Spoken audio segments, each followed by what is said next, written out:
I'm delighted to welcome her back on a very special day. Did you know today is World Vegan Day and the month of November is dedicated as World Vegan Month? And she's been with me many times on the show over the years, and I'm delighted to have her with me again today. Sandra Higgins, hello again. Delighted to be with you, Gerry. How are you? I'm really good, Sandra, and thanks for joining us. You know, when you talk about what we're seeing weather-wise in Ireland, it seems that if you want to make the association, global warming seems to be hitting us in terms of the amount of rain we're getting, whereas you look at other parts of the world, there's no rain and there's fire and there's hurricanes and you name it. Is it linked, Sandra? It is absolutely linked, Gerry. Yeah, and it's very sad, and it's happening at a rate much quicker than we anticipated. I'm a psychologist, as you know, and I have quite a few people approaching me with equal anxiety. They're really nervous, and with good reason. And absolutely, it is associated with animal agriculture. It's one of the biggest contributors to not only to greenhouse gas emission, but to environmental destruction in general, and to land use that could be used in more environmentally friendly ways. In Ireland, the emissions from agriculture are 38.4% of total emissions, and most of that is coming from agriculture. And the wonderful thing about veganism is it's the single most important thing that every individual can do themselves. It's the right thing to do for other animals. There are many benefits to it. And for ethical reasons, in terms of the environment, it's something that everybody should consider doing. If I could just mention briefly, Gerry, there was some research done recently in the University of Oxford, and they discovered that a vegan diet has 75% less climate heating emissions, water pollution and land use than non-vegan diets.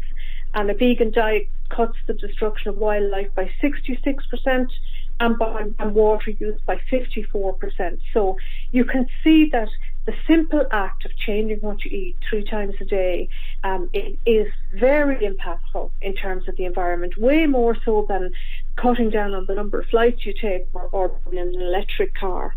Interesting, very interesting point you make there for sure. And, you know, as you said, it's something that an individual can do themselves. I suppose the big question is this, if for tomorrow we flipped, you know, and it can't be done in an instant, and we grew and we lived off what we grow, could we feed the world? Yeah, absolutely. What we can't do is feed the world the way we're going. We cannot feed the world by farming animals to use animal foods, but we can feed millions, if not billions, more people on a plant-based diet. The reason being that the production of plant foods uses significantly fewer resources than the production of animal foods. So it is possible, but to get that transition is extremely difficult. And, you know, I've said this before, we look at a country like Ireland where we're regarded for our beef production. They look on us as being a country that produces excellent meats across the board. And an economy dependent on that at the moment, a farming economy especially, which contributes into the larger overall economy of the country. How do we, shift that, that it's still a major contributor in terms of employment, income, etc.? Sure, and I appreciate the concerns that a lot of farmers have. But, Gerry, this is a broken industry that is completely dependent on subsidies, animal agricultural subsidies.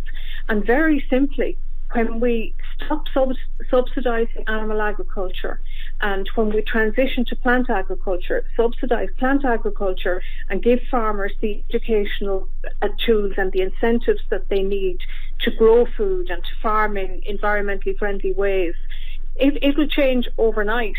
We could certainly start by accurate reporting in the media. The public need to know the link between animal agriculture and environmental destruction. They need accurate facts on the fact that a plant-based diet is nutritionally adequate, and that this is something that everybody should be doing. There should be a tax on animal products. If they were too expensive, people just wouldn't buy them. And if people weren't buying them, if they weren't consuming them, farmers would stop producing them. So you'd see change very quick. And I know it feels impossible, but some other examples where Ireland really led the way. Like, we were the first country to ban smoking in public. We had great success with the Marriage Equality Act. We can do this. It's something, of course, that evokes strong debate, and you can understand where people, we've a big agricultural community in Louth and Meath and listening to us as well, they'll say, it's not possible to do this, we just can't do this, and why should we make the change? You know, you understand, they'll question, you said yourself a minute ago, you understand there's a questioning of this, but do you think where there's a will, there's a way? Yeah, absolutely. I mean, we can do this. We're decreasing the amount of fruit and vegetables we produce every year, and there are countries with fairly similar climates to us, and they're producing enormous amounts of fruit and vegetables. We can do this, and the thing is, we have to do this. You know, I often think farmers think that vegans are their enemy, but we are the ones working to a future where their children will be employed in farming. If we continue with animal agriculture, it is so destructive that we won't have a planet left where you can grow food. If you can't grow food, you can't feed animals. We've come very close to having no grain, no hay, no straw, several summers in Ireland. So we'll be left with an environment. We absolutely can't grow food if we continue the way we're doing.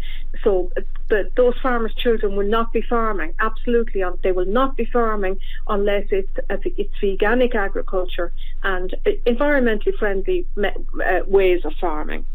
That's a stark warning indeed. So for the uninitiated or uneducated like myself or whatever, you know, people throw a few things at you about the food itself. People say, well, look, it's not very tasty, and I won't get the vitamins that I need. I have to take supplements if I go down this road. How do you answer those? Well, I will say that a lot of people are already eating vegan food and enjoying it, so it's a case of eating more of it. So, you know, if you've ever been very ill, Gerry, and you weren't able to eat for, you know, a couple of days, you're probably longing for something like beans on toast or mashed potato or a piece of toast. They're all vegan foods. A vegan diet is very tasty. Let me tell you that none of us are suffering from lack of taste. Absolutely not. And a lot of the substitutes that have come on the market in recent years are winning awards. They're indistinguishable from animal products. And as you see, a lot of the ideas on nutrition is being the animal agricultural industry have a vested interest in veganism not becoming as successful as it is and as popular as it is. They don't want people to be. So they're planting doubts about the nutritional adequacy of a plant-based diet. But if you look at some of the research that has been done in the last few years, 1 in 8 Irish adults is deficient in B12. Now, you would think from reading the newspapers that there was never a vitamin B12 deficiency in anyone unless they're vegan. But 1 in 8 Irish adults are not vegan, but there's a deficiency in 1 in 8 Irish adults, and that increases as they get older. There's almost 15% of young people who are deficient in vitamin D. They're not all vegan. They're also, the figures are about 70% of teenagers being deficient in calcium. These are not vegan children. Now, these are nutrients that are really important for our health. I mean, you couldn't overstress the importance of them. And very often it's not until the damage is done or you're older that you realise you weren't eating enough of these nutrients. You weren't eating everything you should have. But it's very easy to get these micronutrients on a plant-based diet. If your listeners are interested in going vegan, and I hope they are, just go to any decent meal planner. Yeah, go to the goveganworld.com webpage, the Vegan Society webpage, and you'll see the list of foods that you need to eat every day: fruit and vegetables, whole grains, nuts and seeds, and fortified foods. So fortified plant milk, fortified orange juice, fortified breakfast cereals, fortified margarine, products like yeast products, like nutritional yeast, taste like cheese, fortified with vitamin D and B12, And it's very easy to get everything you need. All the world's dietetics associations, including the Irish one, agree that you can get everything you need on a plant-based diet. Without supplements, Sandra? Without supplementation? Yes. Yeah, you can get it without supplements.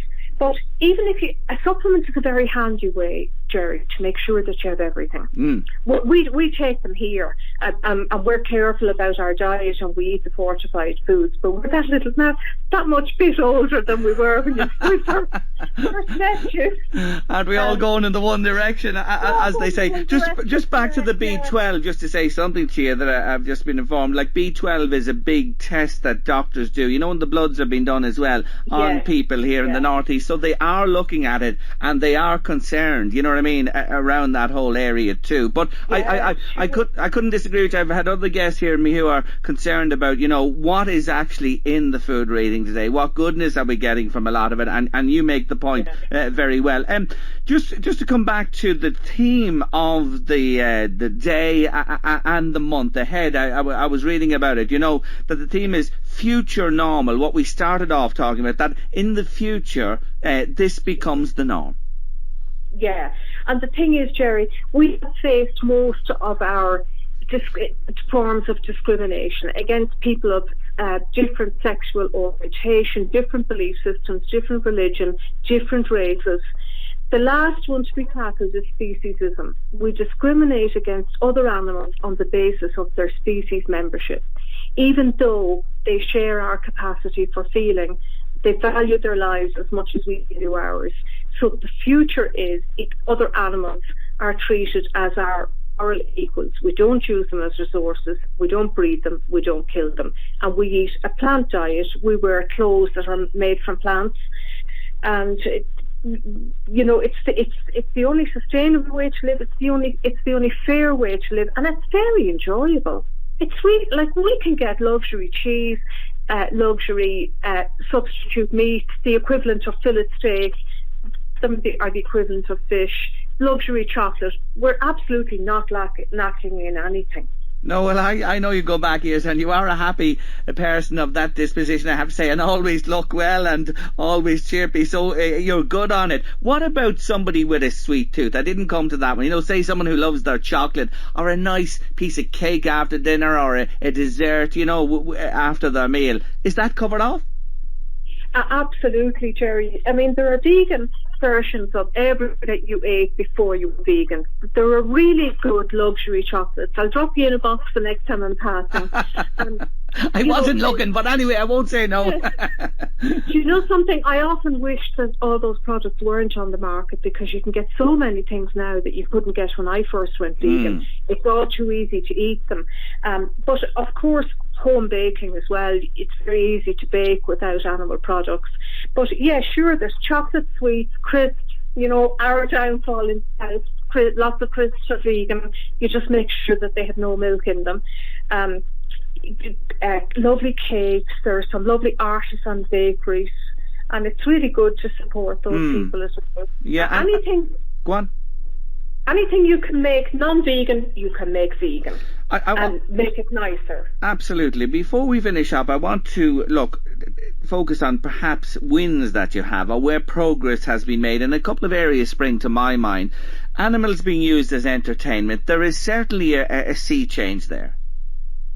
Yeah, absolutely. I mean, in general, you know, the idea is that other animals are not objects for us to use. They value their own lives, and it's wrong of us to use them in any way, including for entertainment. Some of the huge wins that we had with our own campaign were in the dairy industry, that we you know, our ad "Humane Milk is a Myth" won our case in the UK, where we found that dairy is inhumane regardless of method of production. We had another one where we pointed out that animals used in research, it's torture to use other animals in research, and that was found to be an accurate term. So as well as that, I would say probably the biggest win of all is that veganism is a household word now. People understand what it is, and they understand it's something that we should all aspire to, even if they're a little bit afraid they can't do it themselves. But if they were to just get out there, give it a go, you'll find the theme of our campaign this year is, it's World Vegan Day, are you vegan yet? With hopefully people message you to do this now. And the other ad is, veganism is easy when you know why. So once you know the reasons why we should be vegan, and then you try to change your behaviour, you'll find that it's really very easy. And the other one, I was coming to the products being tested, as you said there. Brands, fashion brands, Stella McCartney has, made the switch. Leather goods and products now being made from alternatives, just as stylish and becoming very popular. Yes, they are. They're beautiful. Actually, you can make leather out of pineapple even, and there are, some of the chain stores now have a range of footwear and clothing for vegans. Not that a lot of the stuff in those chain stores was already vegan, ethical cotton and synthetics. So, yeah, absolutely. There's no need to use the skin of another animal or the wool of another animal to make our clothes. Just before we go, Anne's been on to say, but haven't human beings been eating animals from time immemorial? Well, first of all, we haven't. We've only been eating animals for a very short time in our history, when we moved north from the equator and began to hunt 50,000 years ago. But to say we've been doing something for a long time isn't a justification. We've been beating children for a long time. We've been discriminating against women for a long time. People have been raping other adults and children for a long time. There are lots of things we've been doing for a long time, but the length of time we've been doing them doesn't make them right. That's so true. And the final comment there from John: if the weather doesn't improve, there'll be a lot of farmers getting out of dairying and beef and starting to grow rice. And I don't think he's far off the mark there if the rain continues, that's for sure. We leave the final word to John there today. It's always a pleasure to talk to you, Sandra. GoVeganWorld.com for more information. Happy month of November. Thanks for joining me, Sandra. Thank you, Gerry. Lovely to speak to you. Take care of yourself. Bye-bye. That is Sandra Higgins there, a friend of ours through the years on Late Lunch, and she has an alternative view and she makes her points very strongly. And I know there's the contra to that as well, but by God, as I live longer in this world and I see what's happening with regard to many, many things, you do have to start to think that people perhaps who are looked on as cranks at one stage, actually, they may be right.